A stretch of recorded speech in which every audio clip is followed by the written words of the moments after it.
Buen día, chicos. Eh, Arrancamos nuestra clase de hoy, esperando que se conecten los otros. Vamos a darle chance por lo menos un ratito. Estamos dándole cierre a la parte teórica hoy del módulo 3. 3.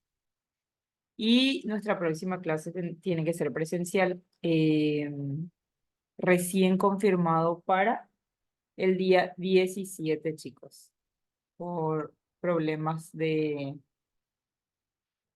Buen día a todos. Eh, Problemas de local. Eh, entonces vamos a ver si hacemos el mismo día 17 nuestra clase presencial y si el examen lo podemos realizar el 10 o el mismo 17. Eso es lo que voy a consultar. Bueno, ahora recién veo que se están conectando. Hay alguien que está entrando y saliendo. Hoy vamos a hablar un poquito de los movimientos articulares, eh, la importancia de la movilidad, el estiramiento y el calentamiento, por supuesto, antes del entrenamiento y al finalizar el entrenamiento. Vamos a hablar un poco de los somatotipos, los biotipos. Vamos a conocer un poco de los conceptos, las características generales. Y vamos a hablar de una parte de la antropometría. Vamos a aprender a hacer unas mediciones básicas y sobre sus generalidades y su utilización dentro de lo que es el mundo del entrenamiento y el mundo del entrenador, del personal, ¿sí? Eh,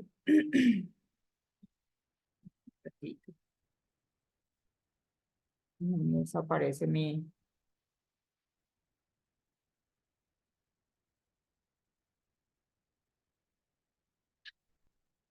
bueno,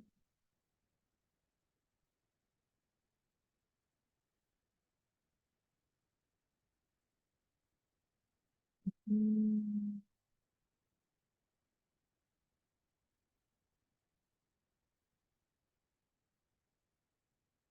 a ver si sube. Tengo mi panel de control que sube y baja. No sé por qué tanto se desplaza.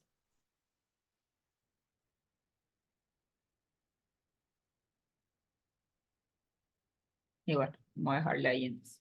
Sigue subiendo. Bueno, vamos a hablar de las articulaciones. Espero que hayan podido ver el videito que quedó pendiente en la clase anterior dentro de la presentación, ¿sí? Que yo no pude por cuestiones de inestabilidad de internet, de red y demás, no les pude mostrar directamente porque aparte se cuelga, ¿verdad? Últimamente no sé qué es lo que pasa con eso, pero está como lento. Y creo que me subieron el costo del internet, pero me bajaron la capacidad. Vamos a hablar un poco y continuar sobre las articulaciones. Estuvimos hablando anteriormente de la musculatura, hablamos de la diferencia de los tipos de contracciones, tipos de fibras. Espero que hayan podido ingresar, que hayan podido por lo menos releer otra vez y que hayan podido observar un poquito el video que quedó pendiente dentro de la presentación. Recordar que las articulaciones son zonas de unión entre huesos o entre cartílagos del esqueleto. Ya lo habíamos dicho en clases anteriores también. En una de las presentaciones, también considerando como la unión, considerado, perdón, como la unión de dos o más estructuras duras. El movimiento entonces está determinado por la forma de los huesos distribuidos en cada articulación. La flexibilidad de los ligamentos del tejido conectivo y las cápsulas articulares se mantienen unidos gracias a los huesos y la posición que tienen los ligamentos, la posición de los ligamentos dentro del, alrededor del músculo o en la cabeza del músculo y los tendones. Entonces tenemos la clasificación funcional de las articulaciones. Se toma en cuenta siempre el grado de movimiento en que éstas permiten y según esto se clasifican en las que son inmóviles, de movimiento ligero y de movimiento libre. Las inmóviles son consideradas como sin artrosis. Los de movimiento ligero son las antiartrosis y los de movimiento libre son las de diartrosis. Entonces, según el tipo, ahí tienen una pequeña imagen, un pequeño gráfico, según el tipo de la unión, se pueden también observar que hay articulaciones fibrosas, cartilaginosas y sinoviales. Espero que ya hayan hecho su cartelito, su columna de clasificación.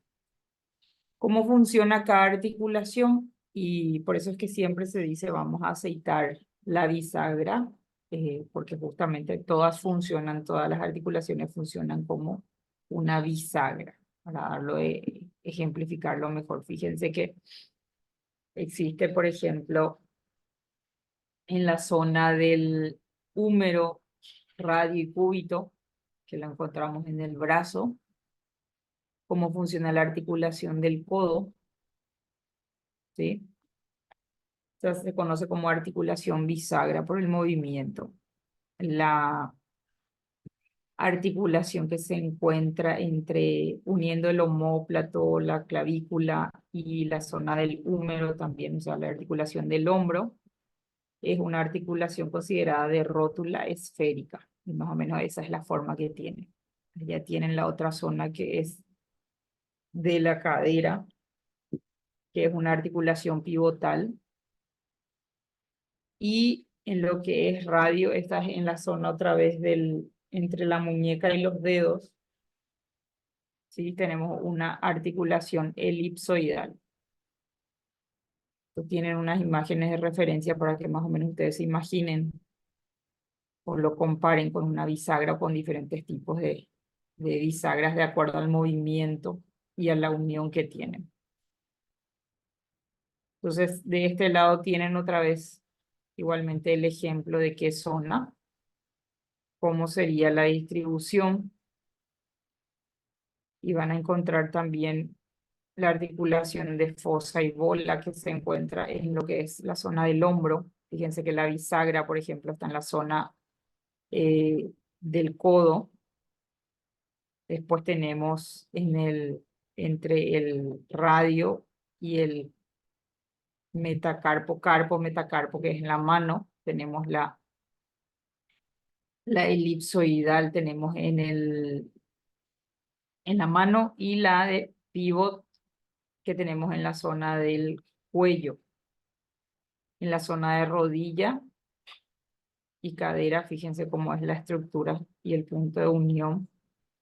Y de acuerdo al movimiento, a los movimientos que ejecutan, evidentemente va cambiando el nombre o el tipo de bisagra, ¿sí? O sea, no es... Tenemos entonces al otro lado las articulaciones móviles. Las móviles están en la zona de la muñeca, la cadera, el hombro, el codo, la rodilla. Y tienen los diferentes, otra vez, nombres que se les asigna a estas articulaciones. El del hombro entonces sería la esfera y cavidad, el del codo también sería bisagra, el de la muñeca también sería elipsoidal. Y ahí tienen las cavidades que son de esfera y cavidad y también de bisagra en la zona de la rodilla. Creo que está bien específico ahí.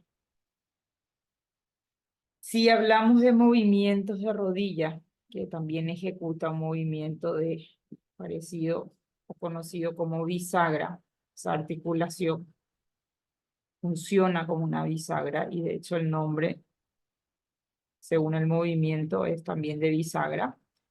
El rango de movimiento conocido también como el RUM por las siglas, Range of Movement, es el ángulo máximo descrito entre dos segmentos del cuerpo.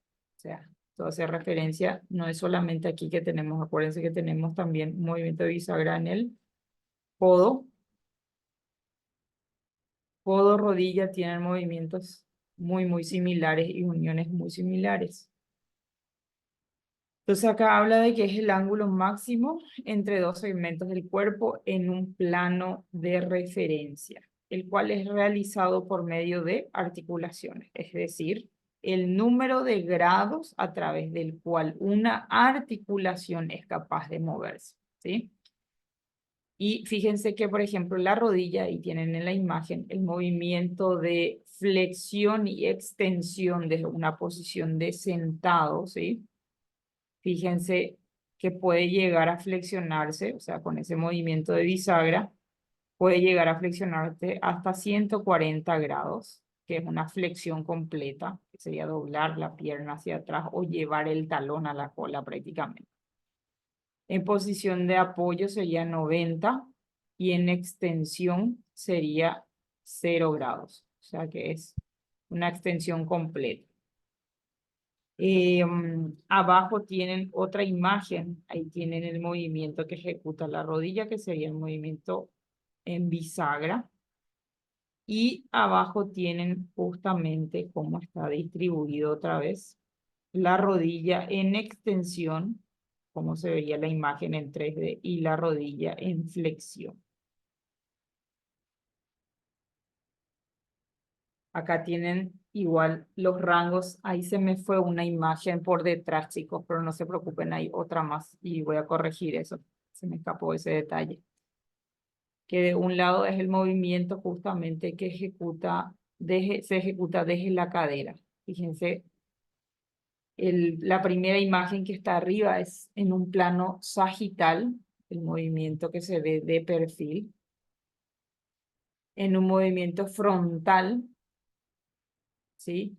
El abrir y cerrar la pierna, ese movimiento de aducción. Y en la última imagen se ve en un plano también horizontal, pero eso ya sería un corte directo, vamos a decirlo en la mitad o sobre la zona de la cadera, ¿sí? El primero lo vemos de perfil, movimiento de flexión y extensión en un plano sagital. En un plano frontal, movimiento de aducción. Y en un plano horizontal, como dicen, es un corte directo, ¿sí?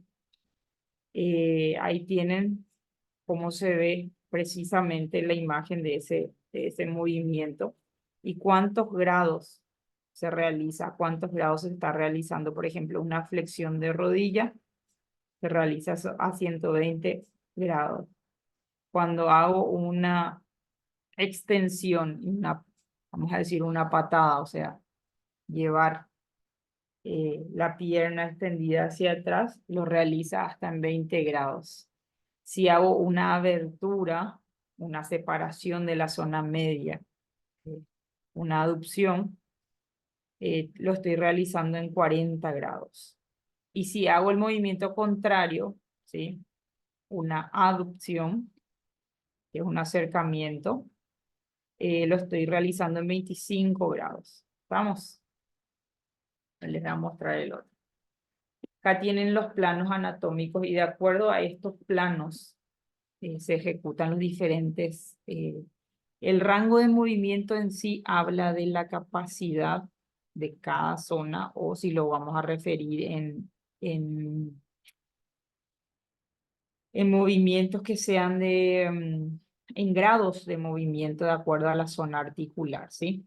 Y cuando hablamos de planos anatómicos es los movimientos que ejecutamos, ¿sí? Que lo estamos observando o dividiendo el cuerpo, ¿sí? En 3D o en 3 posiciones, ¿tá? Frontal, de perfil, derecho, izquierdo, arriba, abajo, ¿sí? A eso se refiere. Entonces, fíjense bien y oriéntense primeramente. Hay dos cosas que tienen que tomar en cuenta. Una cosa son los planos y otra cosa son los ejes. Los planos serían las diferentes divisiones o la forma en que se fraccionan los movimientos, se visualizan los movimientos. O sea, es lo que corta, el corte que le damos. Vamos a imaginar que esa es la forma de cortar que tenemos el cuerpo o el movimiento. Y los ejes son los opuestos a esos cortes para volver a unir, ¿sí? Entonces, de este lado tienen los planos y de este lado tienen los ejes. ¿Cómo sería? Los ejes serían los hilos o los alambres de unión, ¿sí? Y los planos serían los espejos o las placas de corte que tienen. Entonces, si hablamos de un plano medio sagital, fíjense por dónde pasa el color amarillo. A ver si visualizan bien. Igual esto tiene seguimiento. Hay imágenes que son más nítidas. Tenemos un plano frontal en color lila. Fíjense por dónde está cortando. Y tenemos un plano horizontal, que con ese no creo que haya confusión, ¿sí? Cuando hablamos de un plano horizontal, dividimos el cuerpo en tren superior e inferior. Cuando hablamos de un plano frontal, de un movimiento que se ejecute en un plano frontal, estamos hablando justamente de la parte anterior, o sea, se divide el cuerpo en la mitad y vemos el movimiento de la primera parte que sería la anterior o de frente y la posterior o de espaldas. Y si hablamos entonces de un plano medio sagital, como su nombre lo dice, lo parte en la mitad, pero en lateral derecho y lateral izquierdo. ¿Vamos? ¿Qué es lo que hace el eje? El eje es lo opuesto a estos planos, a cada uno de estos planos para volver a unir, ¿sí? Entonces tienen el eje cefalocaudal, que sería el rojo, ¿sí? El eje transversal y el eje anteroposterior. ¿Vieron? Son puntos de unión otra vez. Regularmente hablamos más de planos y menos de ejes. Vamos a hablar de los movimientos articulares específicos, ya para que no me digan más, este se abre, este se cierra, este boca abajo, este boca arriba, entonces para que usen los términos. Entonces, la forma de adherirse mejor a los términos siempre es practicando. Por más de que al principio a lo mejor suene como chocante, después uno como que se acostumbra y habla con la terminología que tiene que ser, ¿sí? Acá tenemos el movimiento, entonces estamos mirando, observando la imagen que es del tren superior que se encuentra de imagen posterior o de espalda, ¿sí? Tienen ahí el movimiento de la zona del hombro, el brazo, el antebrazo, y ese movimiento de levantar o elevar el brazo al lateral es lo que pasa. Y fíjense en qué momento es la aducción y en qué momento es la abducción, ¿sí? Cuando se aleja del punto medio, que nuestro punto medio siempre es la zona del abdomen, el ombligo, ¿sí? Cuando se aleja del cuerpo, el AB es que estoy abriendo o separando, ¿sí? Entonces, abducción. Y cuando se une es aducción o hacia adentro. Lo mismo pasa con las piernas, fíjense. Y eso tiene grados de movilidad. Son los rangos de movimiento que se pueden llegar a ejecutar, que algunas personas, por supuesto, tienen mayor movilidad que otras, y otras personas con el tiempo, todos vamos perdiendo ciertas movilidades en ciertas zonas articulares. Entonces, de ahí la importancia también de movilizar y de reconocer los movimientos que sí se pueden ejecutar y los que no se pueden ejecutar y los que están forzando esa zona articular. Entonces, con la pierna o el tren inferior pasa lo mismo y la imagen está de forma anterior o frontal, ¿sí? Ahí tienen otra vez la aducción y la abducción. Movimientos articulares específicos. Tenemos, por ejemplo, desde la muñeca, si hacemos este movimiento, sería también una flexión y una extensión. Sencillo, no estoy rotando, es arriba y abajo, ¿sí? Fíjense si hacemos con los dedos, ¿sí? Los dedos también realizan este movimiento completo sin necesidad de doblar, ¿sí? Este movimiento entonces, también es flexión y extensión. A los pies, igual, el mismo movimiento de elevar la punta de los pies y bajar la punta de los pies, también o en el tobillo se llama flexión y extensión. Y el antebrazo, este movimiento se llama flexión y extensión. No estamos haciendo ninguna rotación, ¿sí? Y en los pies se conoce como flexión o dorsiflexión y extensión cuando baja, que es este mismo movimiento, o flexión plantar, ¿sí? Entonces ahí ya estamos hablando de la zona movimiento simple, flexión y extensión, o dorsiflexión o flexión plantar. Ya tienen más dibujitos todavía. Ya tienen ya. Estos son movimientos que se realizan, chicos, antes de arrancar la sesión. Mientras que estamos conversando y preguntando cómo estuvo el día de la persona o cómo arranca su día. Estos son los movimientos que hay que ir ejecutando. Mientras que conversan, se va haciendo un conteo de 8 segundos. Fíjense, flexión y extensión en piernas y brazos.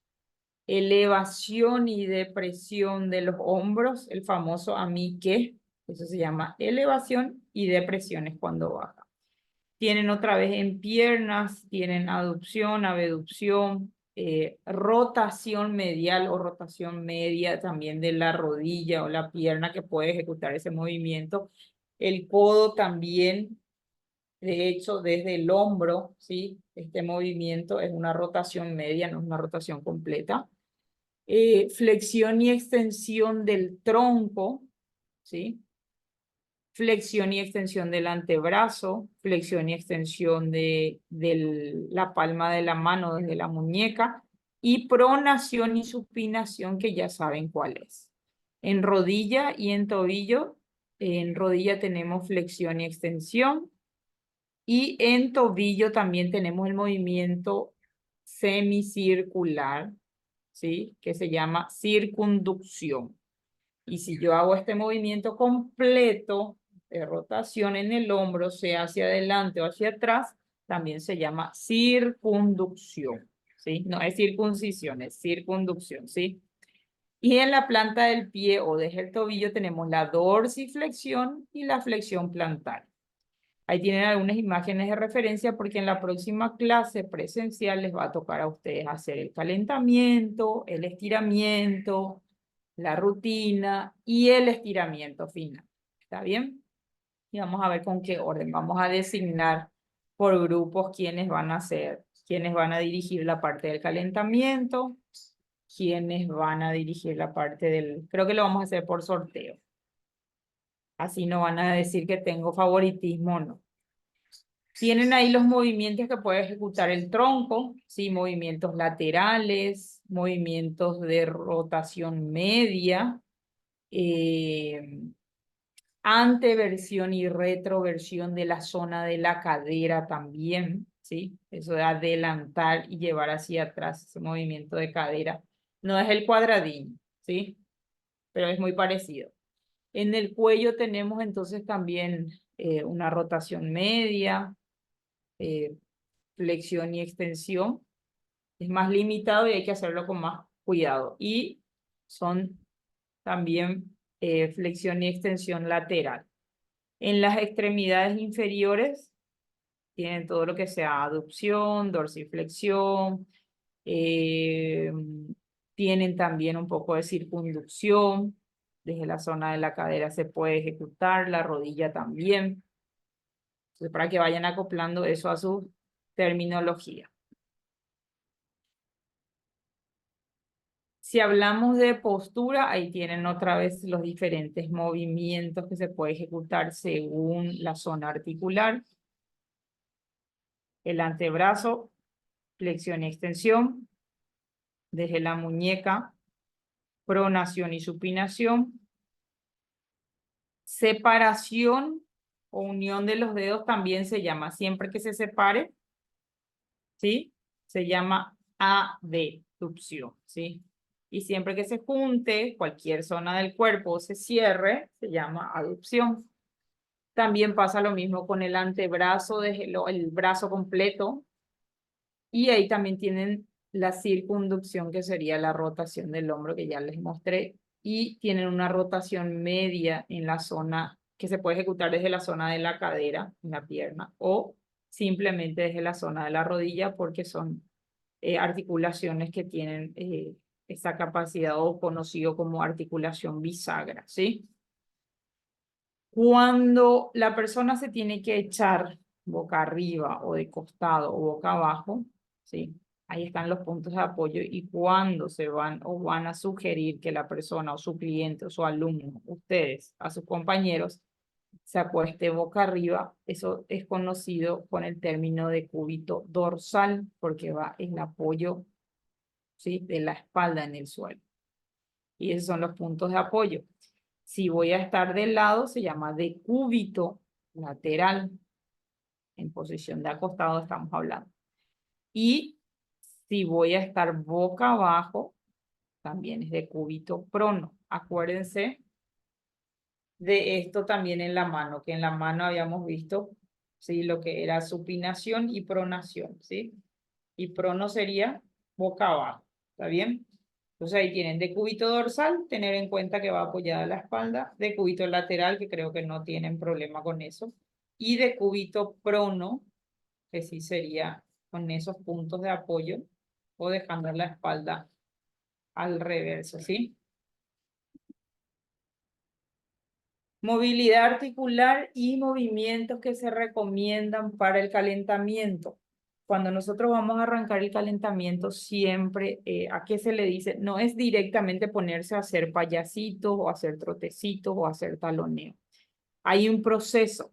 Si nosotros tenemos diferentes tipos de articulación y uniones articulares, por supuesto hay que darle un poquito de aceite, ¿sí? Hay que aceitar la bisagra antes de arrancar. Entonces, hay movimientos, por eso es necesario conocer los rangos de movimiento, el tipo de articulación y los movimientos y hasta dónde el grado de amplitud de cada movimiento de cada zona articular. Uno, para no forzar y dos, por supuesto, para preparar el organismo de acuerdo al trabajo que se vaya a hacer en el día, ¿sí? Entonces, del lado izquierdo, la imagen que tienen es, ahí dicen ejercicios de estiramiento, que muchas veces la gente dice, vamos a hacer estiramiento antes de empezar. Lo ideal siempre es mover la articulación, movilizar, aceitar todas las bisagras.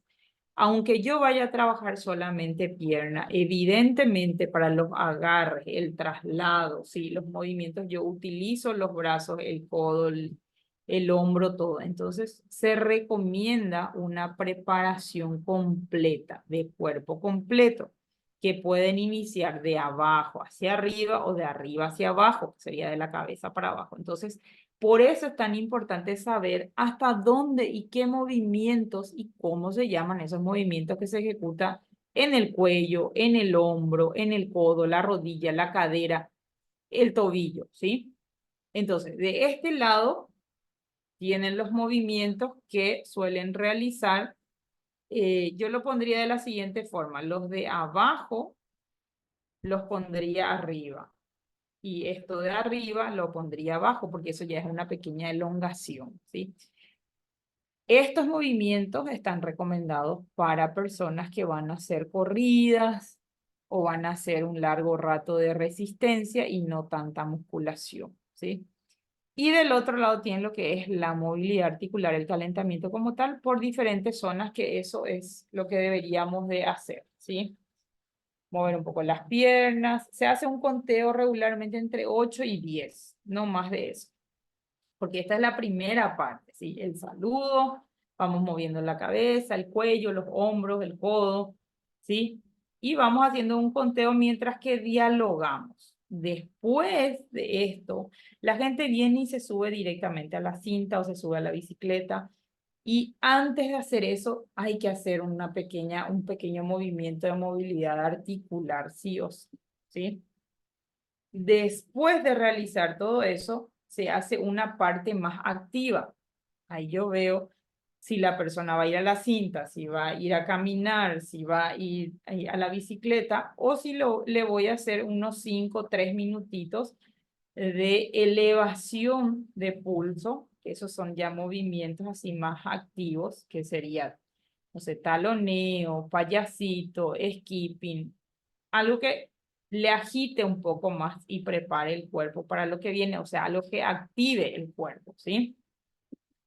Al terminar esa activación, sí viene un pequeño estiramiento, que no es lo mismo que ya ustedes vieron lo que es la diferencia de un estiramiento común a un trabajo de flexibilidad. Si observaron los videos y pudieron mirar los videos y que después no consultaron nada, que yo creo que entendieron, no doy por sentado, entonces que entendieron cuál es la diferencia, justamente que no es, van a escuchar gente que dice elongación, estiramiento y flexibilidad, ¿sí?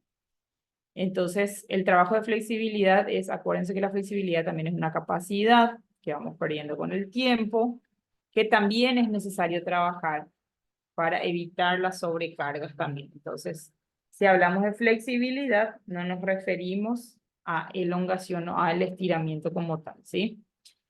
Entonces, acá tienen la sugerencia de lo que son los estiramientos tanto para el tren superior, ahí tienen marcado la musculatura que se está relajando o que se elonga, se estira.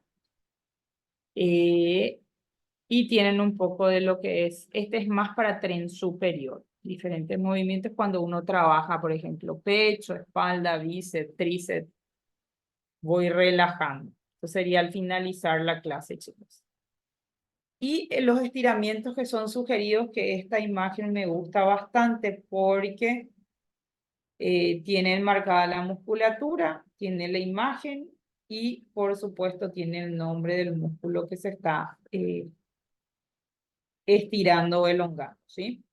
Y este es para tren inferior, chicos. Pues ahí tienen para estirar un poco cuádriceps, gemelos, sóleo, isquiotibiales, dice, peroneo, ¿sí? La planta del pie, que es necesario, los isquiotibiales o isquiosurales y aductores, flexores de la cadera, los aductores sentados,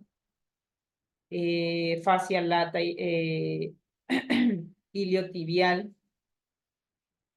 Tenemos entonces, Joel se despertó recién. Buen día, Joel. Los aductores,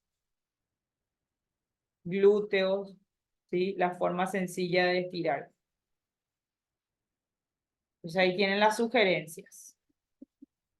Hasta aquí, chicos, no hay problema. Esto vamos a volver a tocar, ¿sí?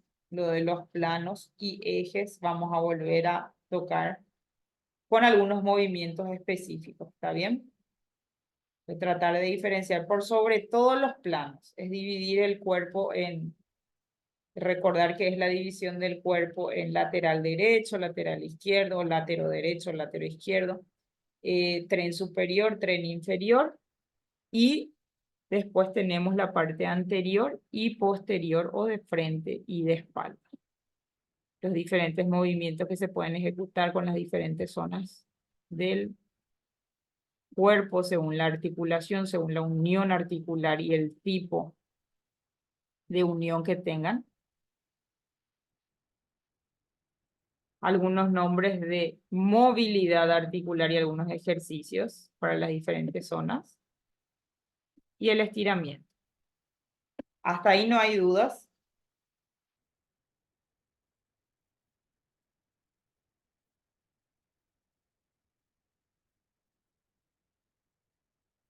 Bueno, voy a dar por sentado eso entonces. Si están bien, voy a continuar. Pueden opinar, pueden hablar, pueden preguntar, pueden sugerir. No tengan miedo a expresarse.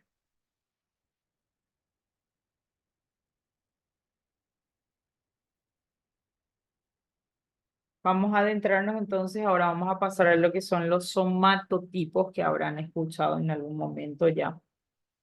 Somatotipos, y si vamos a hablar de somatotipos, tenemos que hablar o definir en concreto lo que son los biotipos.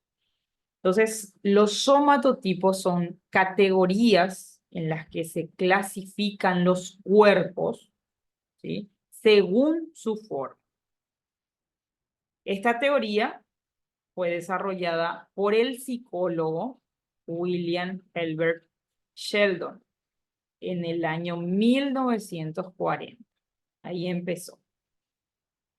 Esta partía de la base que se sentaron con la previa investigación también de Kretschmer, ¿sí?, que intentó relacionar el físico de las personas según su temperamento.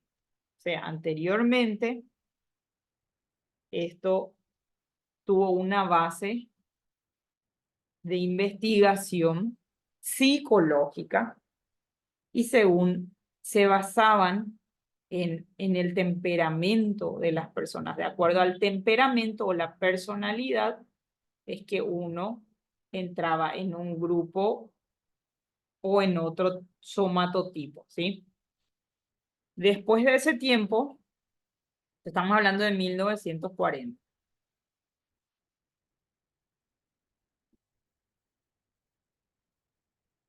Habían tres bases fundamentales, según el estudio del psicólogo, doctor Sheldon, ¿sí? Primero se percibió que la postura, o sea, en base a todas estas condicionantes que ellos determinan, ¿sí?, y basado en otros estudios, pero en aspectos psicológicos estamos hablando, temperamental o de personalidad. Primeramente se percibe que la postura estaba bajo amenaza por el tipo de vida, a la par que se iba modernizando, se estaba generando algunas restricciones, empezando por la escolaridad. ¿Qué pasaba? Que las malas posturas o los elementos que se utilizaban, ¿sí?, no ayudaban a la parte física, ¿sí? Entonces, a partir de la época o del año escolar o de la etapa escolar, ¿sí?, se veía que en aspecto físico como tal se iba degenerando ya cuando uno llegaba a la edad de la pubertad o la edad joven, ¿verdad? En segundo lugar, se generó también la percepción de que una postura erguida, ¿sí?, era necesaria. Pensaban ellos que esto era también para evitar aplastar y deformar los órganos. Cuanto más inclinado estoy, ¿sí?, mi cavidad torácica, igual iba a deformarse o se iba a reacomodar, ¿verdad? Entonces ellos analizaban estos puntos. Y en tercer lugar, también se empezó a asociar una mala postura con la degeneración del cuerpo en general y una inadecuada reproducción, ¿sí? Mala postura, menos reproducción como tal, y una degeneración porque decían que aplastaban los órganos y que acarreaba otras enfermedades. Entonces, por eso es que se veía amenazada prácticamente la postura, o sea, por la mala postura física se veía amenazada la sociedad en sí o los humanos en sí. Conforme comenzó a madurar la ciencia de medir los cuerpos humanos, porque esto era a través del comportamiento, el temperamento y las actividades que hacían, ¿verdad? Recordemos que en esa época el hecho de realizar actividad física no era más bien todo laboral, ¿sí? Era una época crítica también. Entonces, conforme comenzó a madurar la ciencia de medir los cuerpos humanos, la antropometría, que es la medición de estos detalles, está dentro de la ciencia que es conocida como la antropometría, se convirtió en una de las más largas líneas de la ciencia relacionada a las mediciones detalladas, la comparación y la interpretación de la variabilidad en partes del cuerpo, incluida ya la postura.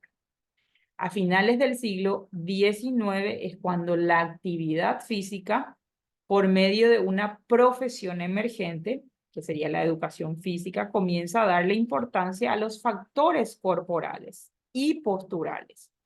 Los educadores físicos le vieron la utilidad para corregir y solucionar malas posturas bajo la línea de Platón, que mente sana en cuerpo sano, abriendo así diversos foros relacionados al tema. Se utilizaban fotografías de cuerpos desnudos como base para la evaluación postural. Hacían las comparaciones, además de las medidas específicas que se realizaban. A partir entonces del siglo XIX, el estudio va más enfocado a lo que es más postural y distribución, ¿sí?, corporal.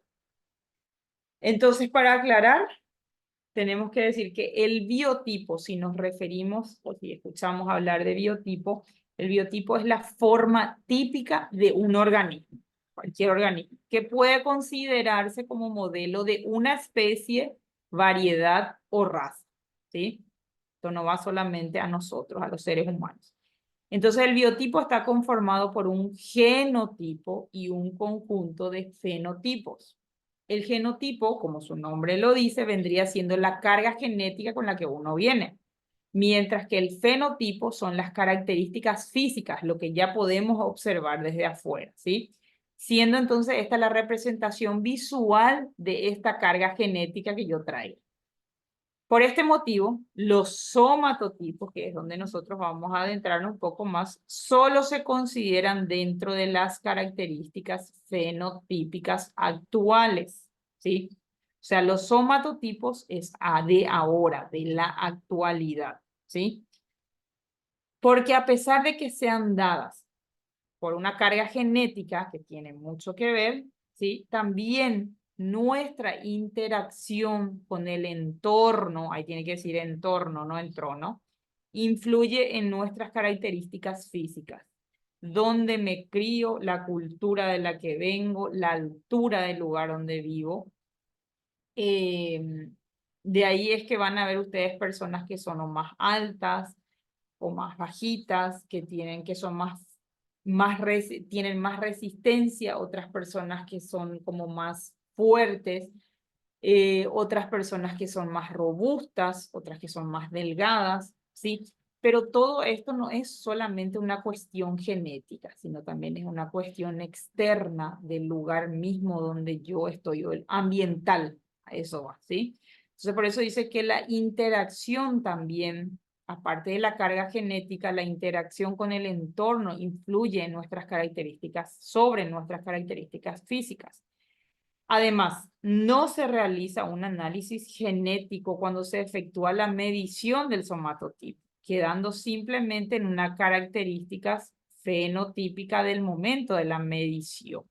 Recordar que el fenotipo son las características físicas, o sea, nos estamos refiriendo entonces exactamente a lo que estamos visualizando, ¿sí? Cómo es la persona físicamente.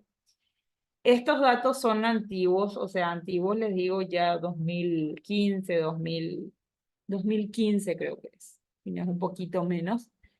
Esto era solamente para lo que es la población latinoamericana, o sea, no entra la población europea ni nada. Había un 59% de la población que se encontraba dentro de los somatotipos o dentro del... Se encontraban los ectomorfos, que ahora vamos a ver cuáles son las características que ustedes pueden observar. O sea, esto que están observando son los fenotipos, ¿sí? Que viene con una carga genética, que están dentro de un somatotipo. O sea, el estudio de esto en sí se encuentra dentro de lo que es la antropometría. Y estos son los diferentes somatotipos, son 3 somatotipos que tenemos en nuestra población humana, ¿sí? Pero esto, por supuesto, viene con una influencia genética y una influencia también externa, que es por eso determinado por el lugar, el país, la altura, etcétera, ambiental, ¿sí? Tiene muchísimo que ver. Anteriormente, y como están observando, estos son los fenotipos, o sea, lo que estamos observando. Tenemos entonces el ectomorfo, el endomorfo y el mesomorfo. El ectomorfo equivalía a un 59% de la población latinoamericana. Esto lo estoy hablando hace prácticamente casi 10 años atrás, si no es un poquito más. El endomorfo, el 37% de la población latinoamericana pertenecía a este grupo. Y un 4% de la población, que siempre es mucho menor, pertenecía a este grupo de mesomorfos, ¿sí? Y ahí ya pueden ir visualizando más o menos cuál es o cómo es la distribución corporal según el somatotipo. Y ahora vamos a ver, entonces enfocado, ahí pueden observar otra vez las imágenes, la distribución. ¿Cuáles son las características entonces de estos somatotipos regulares? Son tres, como les dije, están los ectomorfos, los mesomorfos y los endomorfos. Los ectomorfos son altos, son delgados y son de extremidades largas. La estructura ósea es poco pesada, ligeramente musculados, no ganan grasa fácilmente, dificultad para ganar músculo también, metabolismo súper rápido, pecho plano, hombros pequeños y están por debajo del peso promedio, ¿sí? ¿Qué tipo de ejercicio podemos recomendarle a los ectomorfos? Definitivamente los ectomorfos son los flacos, los delgados. Y lo estamos hablando tanto de mujeres como de varones. ¿Qué tipo de entrenamiento puedo sugerir o puedo adecuar para este somatotipo? Serían entrenamientos con pesas, ejercicios cortos e intensos. Concentrarse en grupos musculares grandes y hacer cardio máximo de 20 minutos. Entre la ventaja y la desventaja que para este tipo de cuerpo pueden perder peso fácilmente y marcar con o definir con mayor facilidad. Pero también tienen que saber que es más difícil ganar, que ganen masa muscular. Entonces, ese es pro y contra. Después tenemos los mesomorfos, que sería lo ideal, ¿verdad? Pero de estos hay muy poquitos dentro de la población. Los mesomorfos, sus características son que son atléticos, tienen forma de reloj de arena en las mujeres, tiene forma de B corta o de V en hombres, son cuerpos duros y musculados, son fuertes, ganan músculo fácilmente, ganan grasa también fácilmente, pero tienen un metabolismo intermedio o regular, tienen hombros anchos. ¿Qué tipo de ejercicio se recomienda?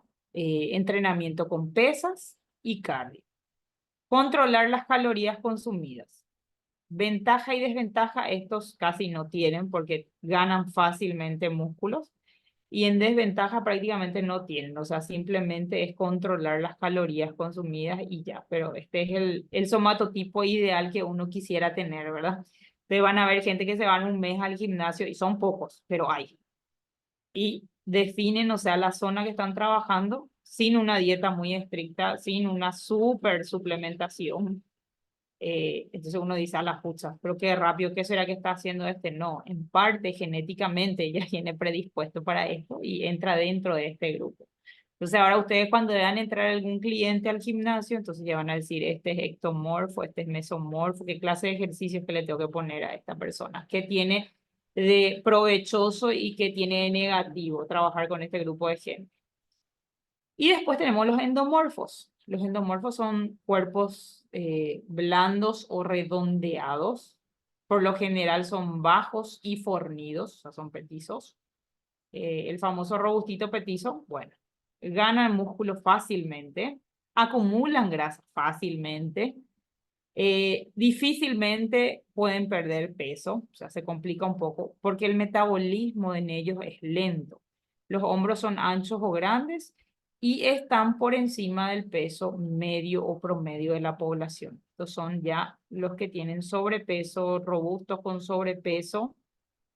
eh, y bueno, también entra ya de aquí, vamos a lo que es la obesidad, ¿verdad? ¿Qué tipo de ejercicio se recomienda para este grupo o para este somatotipo? Hacer hincapié en ejercicios de cardio como correr, caminar, bicicleta, natación, que implique movilizar todo el cuerpo, ¿sí? Entrenamiento de pesas y controlar las calorías. Estos sí necesitan una dieta mucho más estricta por lo que tienen el metabolismo lento, ¿verdad? Entre las ventajas y desventajas tienen facilidad para ganar músculo, facilidad también para ganar grasa y dificultad para perder. Así que acá está complicada la cosa. Entonces acá seguimos. ¿Qué era el ectomorfo? Ectomorfos son los delgados, ¿sí? Presentan entonces un cuerpo delgado, esbelto, los hombros estrechos, extremidades largas. Son personas con una estatura un poco más elevada, o sea, son personas altas, o con los miembros o con las extremidades más largas. Son más altos o más elevados y con menos porcentaje de grasa. En el caso de las mujeres, presentan la cadera chica, los senos con poco músculo y poca grasa. En general, las personas con este somatotipo poseen un metabolismo rápido, por lo que son capaces de perder peso más fácilmente. No obstante, también, por supuesto, presentan mayor dificultad para ganar masa muscular. El endomorfo, ¿sí? Que serían los robustitos, los más gorditos. Las personas endomorfas suelen presentar baja estatura, un cuerpo más redondeado, más ancho, por lo que las mujeres con este somatotipo presentan las caderas anchas. Ustedes van a ver que ahora, por ejemplo, casi la mayoría de las chicas, que en la juventud se ve bien, ¿verdad? Pero con el paso del tiempo, eso se ve como descuajeringado después, ¿verdad? Si no se trabaja, si no se controla, si no se mantiene. Presentan las caderas más anchas, asociándose a la forma de una pera, que yo veo que el somatotipo que encaja prácticamente ahora en las niñas de ahora es este, o son muy delgadas o son muy caderonas, ¿sí? No veo muy poco que sea el punto intermedio, ¿sí? Entonces, asociándose a la forma de una pera y poseen mayor cantidad, por supuesto, de grasa acumulada en esa zona de cadera, muslo, entrepierna, ¿sí? Glúteos. De forma general, las personas con este somatotipo presentan un metabolismo más lento, más acumulación de grasa y tienen mayor dificultad para perder peso, a pesar de que tienen más facilidad para ganar masa muscular también. Que por otro lado es bueno, pero tienen que controlar mucho su alimentación. Y aquí tienen las diferentes referencias, ahí tienen la imagen entonces de las diferentes referencias de cómo sería el cuerpo, que es ectomorfo, el mesomorfo y el endomorfo. El endomorfo acá lo ponen como ovalado, ¿sí? Pero en el caso de las chicas, muchas veces suele ser, la cadera suele ser más ancha. En el mesomorfo, que sería el ideal, las personas con este somatotipo corporal poseen un cuerpo más delgado, musculoso o musculado, así no practiquen actividad física con frecuencia. Por eso les decía, son los que tienen, los que son bendecidos genéticamente y demás. Además de esto, las personas con este somatotipo poseen el tronco más desarrollado, muy poca grasa abdominal, una cintura delgada y un metabolismo más rápido, además de ganar masa muscular fácilmente. En este caso, por ejemplo, no sé quiénes de ustedes encaja en estos puntos. Puntos a destacar. Ahora ya pueden mirar si pueden decir este es mesomorfo, este es ectomorfo, este es endo, ya fácilmente, así ya empiezan a visualizar. Y de acuerdo a eso distribuir también los ejercicios, ¿verdad? Que es súper importante. Cabe decir que no todos somos el 100% de un tipo o de otro, ¿sí? No es que uno sea específicamente mesomorfo, no, venimos combinados por suerte, ¿verdad? Para desgracia algunos no, vienen muy predeterminados y para suerte de otros venimos combinados, por suerte, porque si no, no sé qué iba a hacer, ¿verdad? Normalmente las personas suelen tener una mezcla de 2 o incluso de los 3 biotipos. La macana es que, por ejemplo, en las mujeres regularmente no se distribuye bien eso y queremos que se distribuya en pecho, cola y pierna y se distribuye más en panza y cadera. Entonces, gente. Si entrenamos de acuerdo a nuestro somatotipo, y en los varones, ¿dónde? En el tren superior y tren inferior, Nandí, verán. Entonces, la combinación esa quedan como un roperito, como un cono, y feo también es, ¿verdad? Entonces, hay que atender bien la forma en que entrenamos.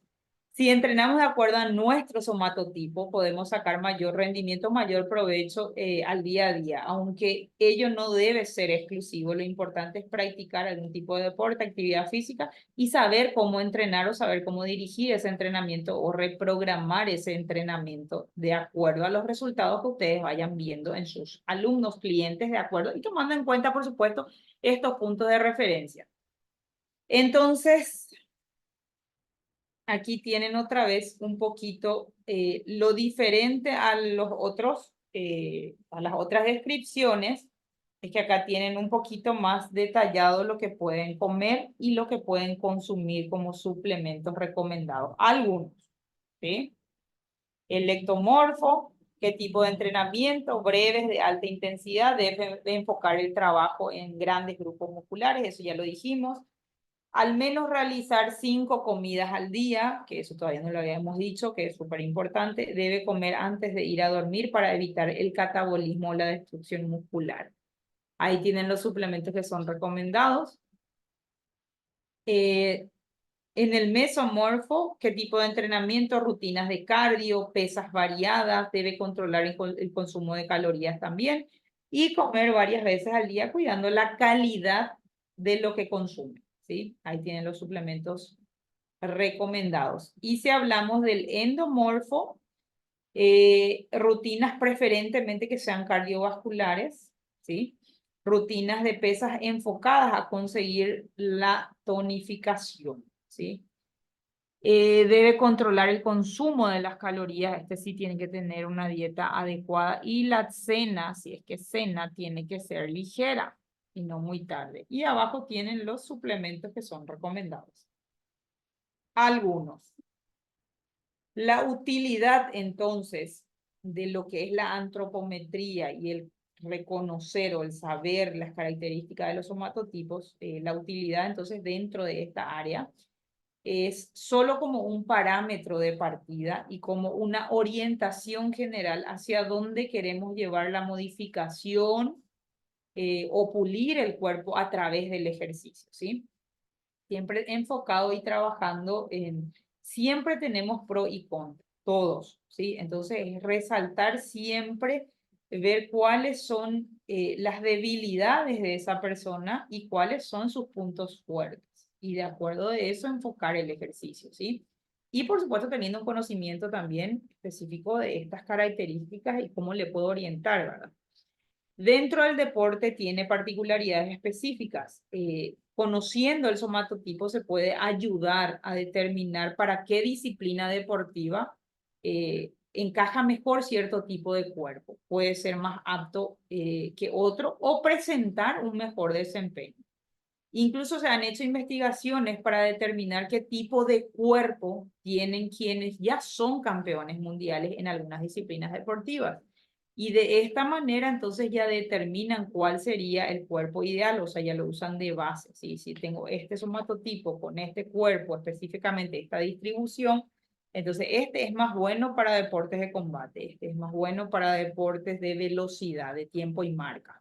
¿Sí? Este es mejor para deportes acuáticos por el desarrollo, el gran desarrollo pulmonar, de la caja torácica, hombros anchos, espalda ancha, extremidades largas, bueno. Y así específicamente uno va determinando. Entonces, al conocer también la composición corporal, o sea, dónde se distribuye más la grasa, dónde tengo más facilidad para ganar masa muscular, la antropometría, que esto le corresponde a la antropometría, permite conocer si hay un desequilibrio muscular. Estos pueden provocar a la larga lesiones al realizar ejercicios bilateralmente. Por eso es que se recomienda, ustedes se van a fijar que tienen personas que hay una variación en las medidas, no sé, en el bíceps o en lo que es la pierna, en el muslo, en el cuádriceps isquio, ¿sí? A veces hay 2, 3 centímetros de diferencia o, por ejemplo, en el caso de las chicas, la cola también se suele ver diferencia, pero eso es por un enfoque de trabajo mal direccionado por una concentración de la persona que no es que no se ubique, no se direcciona bien o como se dice, la concentración como tal, ¿sí? El enfoque como tal. Eh, si uno tiene el brazo más fuerte al momento de trabajar pecho, que ustedes van a ver que pasa también en banco plano, con la barra, por ejemplo, que van a ver que muchos tambalean, ¿sí? Y tienen bien el agarre, ¿sí? Misma ubicación, misma separación, ¿sí? Agarre bien. Ambos brazos se supone que están igual de largos, ¿verdad? De distancia, todo, pero resulta ser que tambalea. ¿Qué es lo que suele pasar acá? Hay un desequilibrio muscular, ¿sí? Hay mayor fuerza ejercida y concentración de un lado y por lo tanto hay un mayor desarrollo muscular en un lado. Entonces, ¿qué es lo que pasa con esto? Al trabajar pecho hay ese desequilibrio, ¿sí? De fuerza, por ejemplo, hablamos porque ahí implica también la acción del bíceps braquial, ¿sí? Entonces se ejerce mayor fuerza, por ejemplo, o con el lado derecho o con el lado izquierdo, depende del que lo tenga más desarrollado.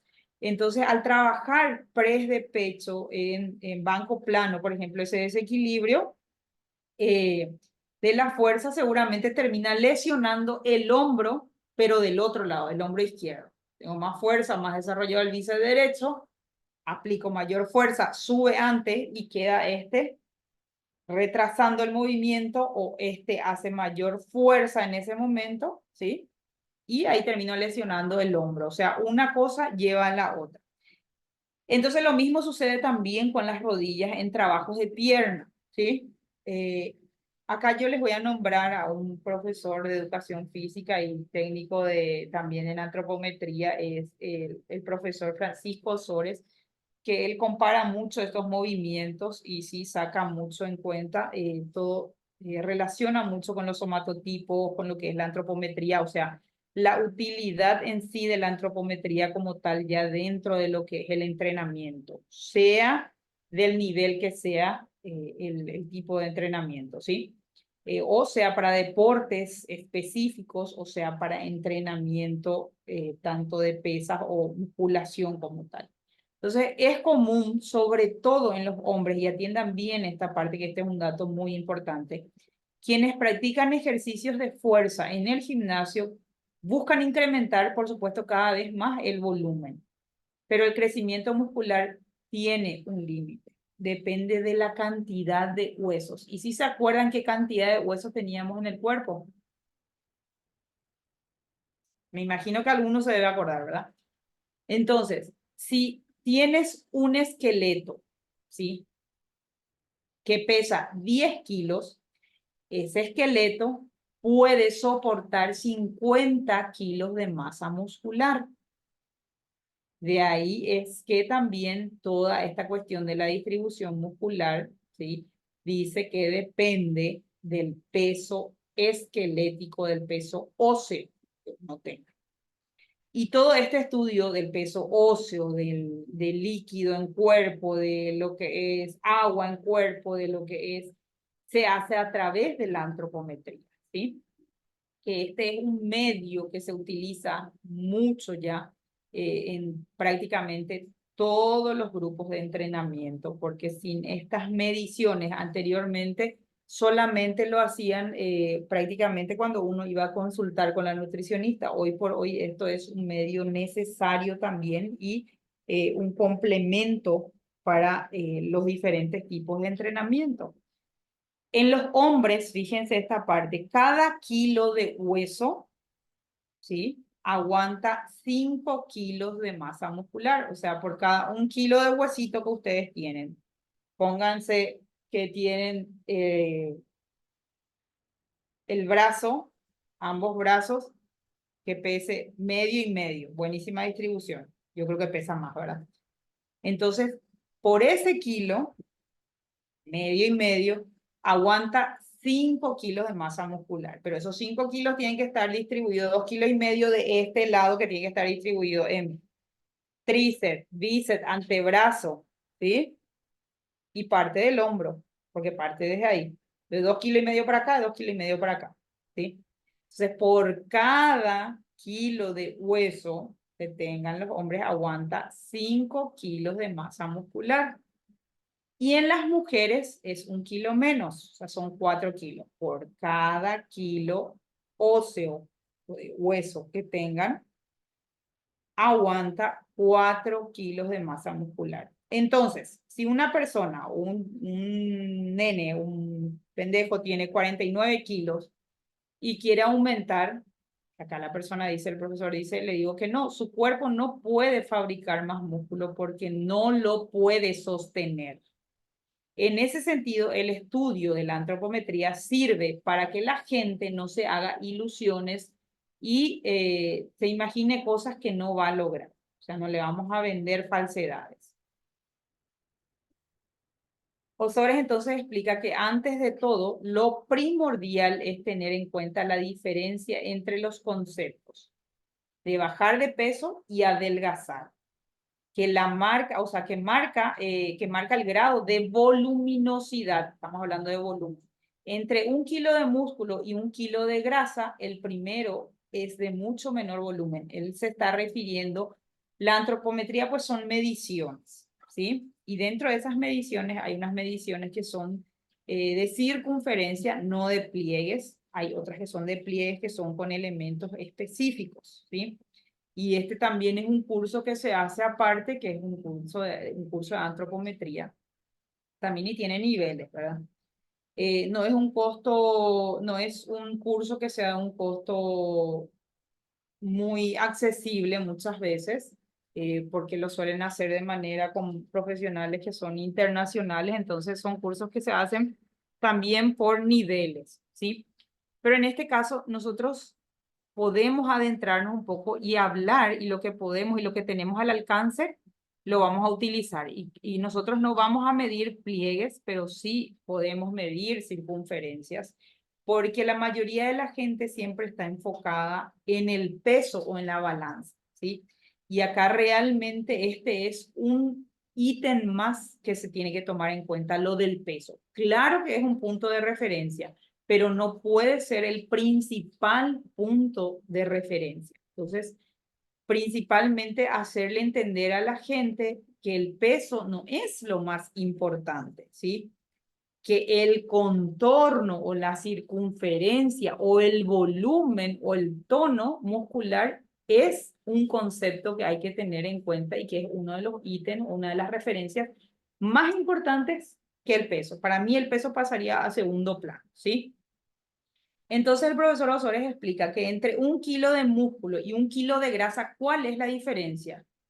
No es el peso, en peso estamos iguales, es el volumen que existe entre ambos. Entonces, si uno quema 1 kilo de grasa, ¿sí? Se pierde mucho volumen, esa famosa hinchazón, porque famoso la gente te dice, pasaron 15 días y te dice, me siento más deshinchado, no sé, peso lo mismo, pero me siento más deshinchado y me siento más chico, ¿sí? ¿Qué es lo que está pasando en ese proceso? Está perdiendo grasa, está bajando el volumen, el contorno en sí, y va ganando musculatura, va formando o va rompiendo fibras musculares, por lo que uno puede verse más flaco, pero el peso sigue siendo el mismo o inclusive muchas veces es superior, pero vos te sentís más fino, te sentís más compacto, ¿sí?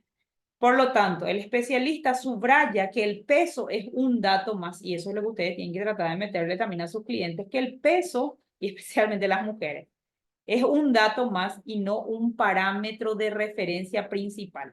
Lo esencial es conocer cómo está compuesto el peso, saber cuánto es de tejido magro, limpio, cuánto es de grasa, cuánto tengo de tejido óseo, cuánto tengo de piel y cuánto tengo de agua. Entonces, esto lo vemos a través de la antropometría. Para este caso, el estudio explora tantos parámetros y perímetros como los pliegues subcutáneos, ¿sí? Yo les doy esto de referencia general para que ustedes lo tengan de conocimiento general, pero nosotros lo que vamos sí a hacer son las mediciones de circunferencia y, por supuesto, llevar en cuenta el peso, la estatura, la distribución, o sea, vamos a visualizar. Vamos a ver con qué nos podemos apoyar nosotros como entrenadores para darle un plus un plus de diferencia a lo que es nuestra profesión, ¿sí? Para este caso, el estudio entonces explora los perímetros como los pliegues subcutáneos de la piel, la densidad ósea, que para eso hay una balanza específica o especial, como para determinar más allá de la talla, el sexo, la edad, cuál es el peso objetivo que se debería de tener y por ende quemar grasa o ganar masa muscular en dependencia, ¿verdad? Y en dónde está más localizado. Se efectúa una planificación personalizada a partir de esto, de la alimentación para obtener también, por supuesto, mejores resultados. Cada deporte tiene su somatotipo específico y cada deportista tiene un cuerpo en particular. Así que lo ideal sería que cada persona o que los deportistas se hagan este tipo de estudio para reconocer cuáles son las cualidades y en base a eso poder armar una estrategia de entrenamiento y un plan nutricional adecuado para poder llegar al máximo o lo más cerca posible de lo que la actividad requiere. Esto es lo que concluye el profesor Osoris. Entonces, la antropometría es esto que ustedes están viendo. Son mediciones básicas en el ejercicio, en la actividad física, en el deporte. Regularmente lo hace una nutricionista deportiva. ¿Sí? Porque cuenta con aparatos específicos. Nosotros las herramientas que tenemos a mano son la cinta métrica y una balanza, ¿verdad? Que eso todos tenemos. Un papel donde vamos a detallar algunos puntos específicos donde podemos anotar. Entonces, esas tres cosas, esos tres elementos nosotros tenemos y podemos realizarlo. ¿A qué nos referimos con antropometría? Si comparamos dos personas que tienen el mismo peso al subir a una báscula, una balanza, lo más seguro es que la composición corporal de ambas sea muy diferente, ¿sí? Tal vez una de ellas tiene mayor masa grasa y la otra mayor cantidad de masa muscular. Sin embargo, esto no puede determinarlo solamente, o sea, yo no me puedo guiar por lo que dice la balanza solamente, ¿sí? Entonces la antropometría acá entra y juega, es una herramienta justamente y juega un papel importante porque es una herramienta de diagnóstico, evaluación, ¿sí? Estudia los componentes del cuerpo humano, permite saber cómo está constituido el cuerpo, ya que lo más importante no es cuánto pesamos, sino cómo está repartido todo ese peso en los diferentes componentes del cuerpo, ¿verdad? Con esta técnica, entonces, medimos el peso, la altura, las longitudes, perímetros, longitudes, diámetros, pliegues cutáneos, entre otros.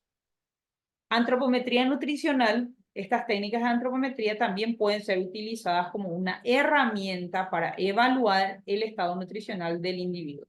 El estudio antropométrico o las medidas bioantropométricas permite calcular una serie de medidas como la altura, el peso, el IMC, que es el índice de masa corporal, componente muscular, componente adiposo, agua corporal, entre otros. Y así poder obtener, por supuesto, la información acerca del estado corporal nutricional del individuo, lo que permite a largo plazo tratar en el caso de su existencia o de la existencia de ciertas deficiencias o aptitudes físicas, especialmente antes de iniciar un programa de entrenamiento físico. Entonces, estos son instrumentos de medición que nos permiten conocer el estado de salud corporal y orgánica en la que se encuentra el individuo antes de iniciar un programa de entrenamiento físico o deportivo. Proporciona información preventiva para tratar ciertas deficiencias o también desequilibrios musculares y la aptitud física, por supuesto. En el caso de los deportistas, una vez obtenidos los resultados de la antropometría, podemos modificar su alimentación para mejorar su rendimiento, por ejemplo, para bajar el porcentaje de grasa, aumentar el porcentaje de masa muscular, dependiendo de la disciplina o el deporte que realice. Por lo tanto, aumentar su rendimiento físico es el objetivo principal. La antropometría entonces nos permite conocer su somatotipo para clasificar el tipo corporal o el físico al que corresponde. Es utilizado para estimar la forma corporal, ¿sí? Su composición, principalmente en atletas. Es un instrumento útil en las evaluaciones de la aptitud física en función siempre a la edad y el sexo. Ejemplos comparativos. En la siguiente imagen que vamos a observar se muestra cómo el mismo peso puede variar en composición corporal debido a la densidad de componente corporal, o sea, a la densidad de masa grasa versus la masa muscular o la masa magra. Por lo que realmente el peso debería de considerarse como un dato más sin restar importancia al porcentaje de grasa o la masa muscular que lo componen. Modificar las pautas alimenticias y el hábito alimenticio para mejorar estos porcentajes y aumentar el rendimiento deportivo o en la salud de la persona. Y aquí pueden observar 1 kilo de grasa y 1 kilo de músculo. ¿Cuál es la diferencia? No es el peso, es el volumen que hay entre ambos. Y ese es el proceso por el que pasa primeramente una persona con sobrepeso, pierde líquido, ¿sí? Y esos primeros 5 kilos, o sea, uno se siente, puede estar con el mismo peso, pero se siente mucho más deshinchado. Fíjense, dos mujeres con 60 kilogramos, una que tiene 30% de grasa y la otra que tiene el 13% de grasa. Pesan lo mismo, pero la distribución de masa magra y de masa grasa, ¿sí? No es la misma. Ahí está la diferencia. Y ahí tienen los hombres que también tienen mismo peso, pero la distribución de músculo o de masa magra es diferente en cada uno, fíjense, y el porcentaje de grasa evidentemente es súper bajo. En la imagen del centro, fíjense lo que es, ya eso sería en competencia, en el momento o previa a la competencia solamente tienen un 3 o 4% de grasa en el cuerpo. Entonces estamos hablando a nivel de atletas, ¿verdad?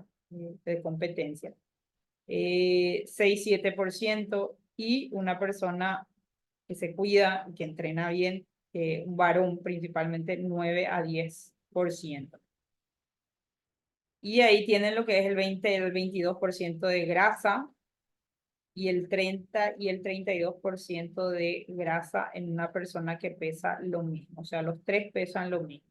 Solamente la diferencia es el músculo que tienen y el porcentaje o la distribución de grasa que tienen en el cuerpo. Dos personas con el mismo peso, entonces pueden variar en composición corporal, por lo que no podríamos saberlo simplemente con la balanza. O sea, van a subir dos personas, pesan lo mismo, pero la distribución de grasa y de músculo no es, o de masa magra no es igual en ambos. La antropometría es la que entonces nos permite saber cómo está constituido el cuerpo, ya que lo más importante no es cuánto pesamos, sino cómo está repartido el peso en los diferentes componentes. Ir periódicamente evaluando el cambio o la evolución corporal con las medidas antropométricas para poder ajustar entonces la alimentación según los objetivos y así obtener los resultados y un mejor rendimiento. Entonces, los músculos no pesan más que la grasa, sí, es lo mismo. 1 kilo de grasa pesa lo mismo que 1 kilo de músculo, o sea, lo que necesitamos saber es que tengo que cambiar la grasa por músculo, ¿sí? Necesitamos menos grasas en el cuerpo y más músculo. Muchas personas dicen que el músculo pesa más que la grasa. Obviamente esto no puede ser cierto. 1 kilo es 1 kilo. Lo que realmente queremos decir, y siempre lo replanteamos mal o lo planteamos mal, es que el músculo es más denso, más compacto, así que ocupa menos espacio que 1 kilo de grasa. Así que cuando quemas grasa, pero ganas músculo, probablemente te mantengas en el mismo peso, sin embargo, te compactarás porque perderás centímetros. Y aquí tienen la distribución igual de un porcentaje de grasa corporal, fíjense, en mujeres y en varones, un 45%, un 40%, un 35%, un 30%. Yo quiero llegar a un 20% nomás, pero ¿cómo cuesta? En los varones un 35%, un 30% y un 8%. Fíjense que en las mujeres un 15-14% ya es súper bien. En el varón es menos inclusive. Y acá tienen lo que son, lo que vamos a hacer en la siguiente clase también, aparte del entrenamiento, el pequeño entrenamiento que vamos a hacer, tenemos que hacer unas mediciones de perímetros, o sea, son circunferencias. Ustedes entran a este link, ¿sí? A esta página, y le dan sobre las diferentes letras y ahí les indica cómo, cómo se realiza esta medición. Este se utiliza una cinta métrica y como dice, son mediciones de circunferencias de diferentes zonas del cuerpo, ¿sí? Para tener de referencia cuando uno arranca el entrenamiento o cuando ya pasó el periodo de adaptación, ya se fue a la nutricionista, ya tiene un mes de entrenamiento y tiene por objetivo, por supuesto, mejorar, ¿sí? No solo en cuestión de peso, sino en tono muscular, o sea, masa magra. Entonces, esto es un complemento para lo que es su profesión también a través de una ficha personalizada e individual. Y este es el link que quiero que entren a mirar, por favor. Y ahí tienen el link de YouTube también, que les habla un poco de lo que es antropometría y lo que es una evaluación como tal. Vamos a hablar de lo que es una atrofia muscular. La atrofia, así como la hipertrofia, ustedes habrán escuchado. La atrofia consiste en la pérdida de masa muscular. Puede deberse también a múltiples causas y una de las variedades más frecuentes es la atrofia muscular por desuso, que tiene lugar en personas que permanecen inmovilizadas total o parcialmente durante periodos prolongados. Esto pasa en caso de personas que, por ejemplo, se fracturaron en una zona, se les enyesa y queda esta diferencia, o sea, la atrofia es la disminución o no el acortamiento, sino disminución del tono muscular como tal, o pérdida del tono muscular, ¿sí? En la atrofia muscular por desuso, el descenso de la actividad contráctil, ¿sí? De la musculatura provoca disminución de las proteínas musculares, reducción de la sección transversal de las fibras, sin embargo, el número de fibras permanece estable, ¿sí? Por lo que si se reemprende la actividad, el músculo recupera sus propiedades iniciales después de un periodo más o menos prolongado, ¿sí? Así se ve un músculo activo y así se ve un músculo inactivo que va encaminado a una atrofia muscular, ¿sí? Por supuesto, el músculo tiene memoria, es súper y puede conseguir hipertrofiar otra vez con una buena rutina, a ver que no es tan complicado. El término hipertrofia designa al aumento de tamaño de un órgano. Cuando un músculo o un grupo de músculos es sometido a ejercicios de repeticiones contra resistencia, sobre todo ejercicios de contracción isométrica, que lo vimos en la clase anterior, el músculo responde aumentando su tamaño y su fuerza, fenómeno que se conoce como hipertrofia activa. Este proceso se debe entonces principalmente al aumento del tamaño de las fibras musculares, puesto que el número de ellas permanece prácticamente inalterado. O sea que el número de fibras es igual, chicos, ¿sí? Simplemente es el aumento de esas fibras. Para que el fenómeno persista, es preciso que el ejercicio se realice entonces de forma continua. En caso contrario, las fibras acaban por volver a su tamaño inicial y la hipertrofia desaparece. La utilización de sustancias dopantes o las drogas pueden provocar artificialmente la hipertrofia muscular en deportistas. Es una práctica peligrosa que puede causar lesiones musculares y tendinosas. Por otra parte, algunos de los productos que se emplean ilícitamente con esta finalidad, entre ellos los anabolizantes, pueden causar daños en órganos internos como el hígado y el riñón. Hasta ahí quiero saber si hay alguna duda. Y ahí están los PSOCAS en sus diferentes facetas y deportes. Quiero saber si hay alguna duda, queja, sugerencia. Hoy solamente tienen de tarea mirar los videitos, los links, que son pocos. Y si no pudieron ver el anterior, por favor, pónganse al día. Tienen un trabajo también que entregar. Y vengan preparados, tienen que traer los que tengan cinta métrica o alguna balanza, o si no, vamos a tomar prestado ahí del gimnasio, que la profe tiene una balanza que es de justamente con todos los detalles, con todos los chiches, a ver si podemos alquilar de ella para el día. ¿Estamos? Cualquier cosa escriben al privado, que tengan un buen fin de semana y gracias por conectarse. Entonces les estoy escribiendo en el grupal. Próxima clase a confirmar si rinden o si van a rendir recién el 17 junto con la clase presencial. La clase presencial recién va a ser el 17, chicos. El próximo sábado, entonces vamos a ver si ya podemos hacer el examen. ¿Está bien? O si lo van a hacer encimadito. Cualquier cosa me escriben al grupal, por favor, ¿sí? Si se inyectan, no afectan los riñones. Eso vamos a ver más adelante, Alex. Sí, hay una clase prácticamente que es dedicada a los suplementos y demás. Entonces, sí, vamos a hablar de esos puntos, ¿sí? Pro y contra. ¿Está bien? Bueno, chicos, que pasen lindo día y buen fin de.